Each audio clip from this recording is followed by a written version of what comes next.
কাশ্মীরের ঘটনা পরিষ্কারভাবে বলতে মুসলিম ফান্ডামেন্টালিস্টরা এ ধরনের ঘটনা ঘটিয়েছে, মুসলিম মৌলবাদীরা এ ধরনের ঘটনা ঘটিয়েছে। এটা বলতে কোনো অসুবিধা নেই। যে কোনো সংখ্যালঘু মানুষ ভারতবর্ষের, যে কোনো সংখ্যালঘু মানুষ, ভারতবর্ষের ধর্মপ্রাণ মানুষ, সংখ্যালঘু মানুষ এই ঘটনার সমর্থন করে না। আমরা পেহেলগাঁও দেখেছি, গতকালও কাশ্মীরে আমরা দেখেছি যে বন্ধ হয়েছে এবং সাধারণ জনগণ এই ঘটনার নিন্দা করেছেন এবং কাশ্মীরের সাধারণ মানুষও এ ধরনের ঘটনা মেনে নিতে পারেননি। কিন্তু একটা কথা, পশ্চিমবাংলায় বিজেপি নেতাদের লম্পঝম্পতে একটা কথা বলে দেওয়ার চেষ্টা চলছে যে জঙ্গি মানেই মুসলমান।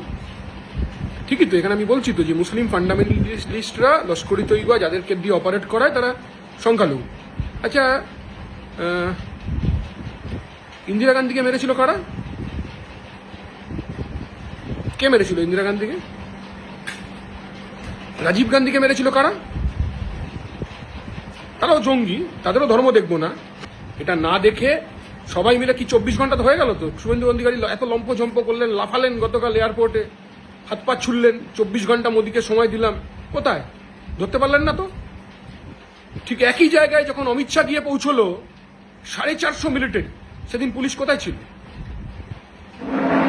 পেহেলগাঁওতে পুলিশ কোথায় ছিল?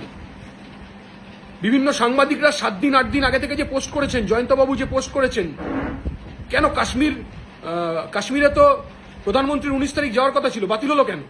জনসমক্ষে বলুন না। বারবার তো ইন্টেলিজেন্স নাকি বলেছিল ওখানে গোলমাল হতে পারে, তাহলে টুরিস্টদের যেতে দিলেন কেন?